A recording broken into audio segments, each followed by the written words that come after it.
Estavam ali postas 6 talhas de pedra para a água, segundo o uso da purificação dos judeus. E em cada uma delas, está lá no versículo 6, cabiam 2 ou 3 metretas.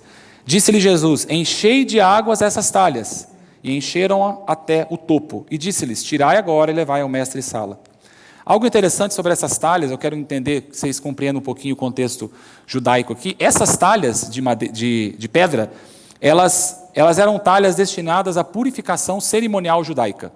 Então, elas eram usadas para lavar as mãos e os pés antes das refeições. Então, pensa um pouquinho no contexto aqui, certo? Está rolando casamento, falta vinho. Maria olha que falta vinho, ela identifica que falta vinho, by the way, ela chega ali e fala, ó, está faltando vinho, ela fala com Jesus. E aí, ela vira para Jesus, vira para os serventes e fala, fazei tudo o que eles disserem, ou o que Jesus disser. E aí Jesus vira e fala assim, enche de água essas talhas. E essas talhas eram usadas para lavar as mãos e os pés. Faz sentido para você? Faz sentido pegar um lugar onde as pessoas lavavam o pé, a mão, e tacar água ali dentro, para depois alguém beber vinho? Você beberia esse vinho antes? Você beberia esse vinho? Só depois, talvez, né? Gente, obedecer muitas vezes não vai fazer sentido. Não vai fazer sentido. Talvez humano não vai fazer sentido. Ali certamente estavam a sujeira das pessoas que lavaram os pés, que lavaram as mãos. Aquelas talhas de pedra ali, elas falavam da purificação judaica que havia naquele contexto, mas Jesus vira e fala assim, está vendo aquelas talhas, daquele jeito que está ali? Enche de água, até o topo. Não tem lógica nenhuma nisso, querido. Humana não tem lógica nenhuma. Após ter enchido essas talhas com água, Jesus disse, agora tira daqui e leva para o mestre-sala, para ele provar. Tem lógica nisso? Você não vê Jesus falando assim, agora seja transformado a água em vinho. Ele não fala, ele não dá uma palavra sobre a água. Você não vê em lugar nenhum aqui, eu não achei pelo menos, que é onde Jesus vira e fala assim, agora está transformado. Né? Não, queridos, é obediência. É obediência.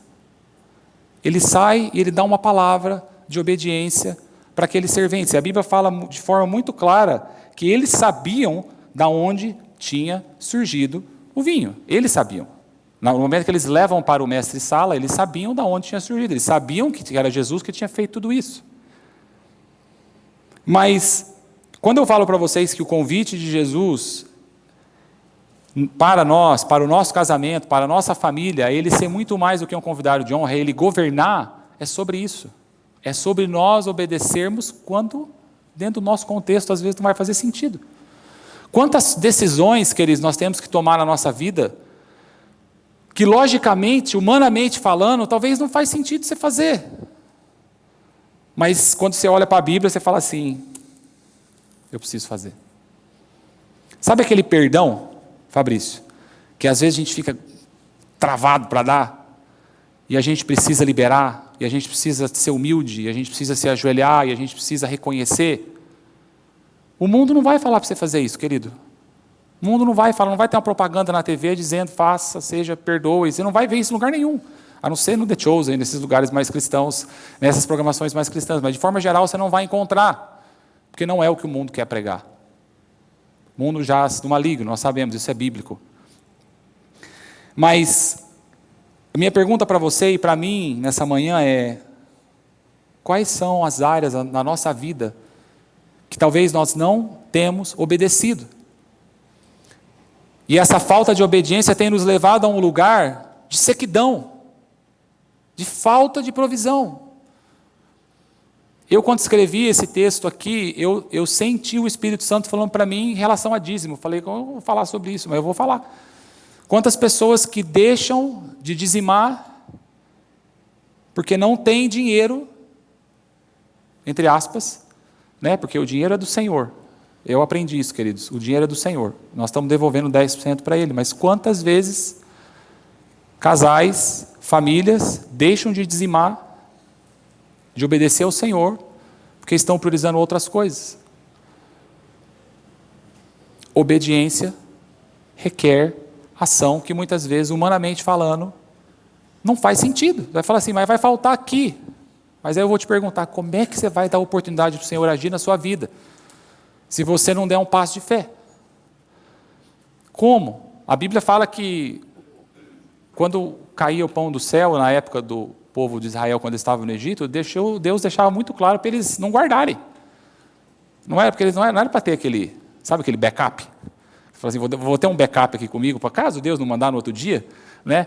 Aí eu vou deixar aqui um de backup. Não, Deus queria fazer um milagre na vida deles de forma diária. Deus queria alcançar eles de forma diária e mostrar o poder de forma diária. Não fazia sentido encher aquelas talhas cheias de água, não fazia sentido eles... Pra vocês terem ideia aqui, eu até tinha notado aqui, nós estamos falando de cada talha, e depois eu fui pesquisar na internet, até deveria ter trazido uma foto aqui para vocês. Cada talha de pedra cabia entre 480 a 700 litros de água. Então não é um negócio que você fala assim, cara, eu vou encher aqui rapidinho e está tudo certo. Eram 6 talhas dessa. 6 talhas dessa. Você imagina, você faz o cálculo, quem é bom aí, 6 vezes 500, você vai fazer o cálculo, você vai entender quantos litros de água que, ou quanto vinho, né, esse povo ia ter depois desse casamento, talvez, né, dentro dessa perspectiva que você pode ter. De 480 a 700. Por que é diferente? Porque cada pedra era profunda até uma determinada altura, então não era algo muito perfeito, né? A profundidade da pedra, do quanto ela era moldada. Mas, talvez você possa falar assim, áreas da minha vida que necessitam de obediência, talvez aquela conversa difícil que você precisa ter. Foi difícil para eu chegar para a Nessa para a gente falar sobre isso. E nós dois trocamos ideias sobre isso algumas vezes. Fizemos um highlight em alguns momentos da nossa vida, até que a gente tomou a decisão de falar assim, não, acho que a gente precisa sentar e bater um papo e a gente precisa refletir sobre as nossas prioridades. E a gente começou a criar regras. Né? Falou assim, não dá para falar, a partir das 9 da noite não tem empresário mais. Deixa eu ir para lá o empresário, entendeu? Não sei que aconteça uma emergência. Né? E a gente começou a definir, na hora do almoço, a gente tem que tentar evitar... Gente, esse é um exemplo prático meu. Né? A gente sempre busca trazer algum exemplo prático nosso, mas, de novo, pensa na sua realidade. Quais são as áreas o que tem causado a falta de alegria no relacionamento de vocês? Aonde que Jesus não tem reinado dentro do relacionamento de vocês? Talvez é um tempo de oração, talvez o Espírito Santo tenha incomodado você a fazer um tempo de oração com a sua família. Talvez é um culto no lar, talvez na tua cabeça você fala assim, mas eu já vou no PGM, eu já estou na igreja, eu já estou na escola bíblica, eu já estou fazendo tanta coisa para o Senhor, mas parece que o Espírito Santo continua a incomodar e a gente continua a retrair,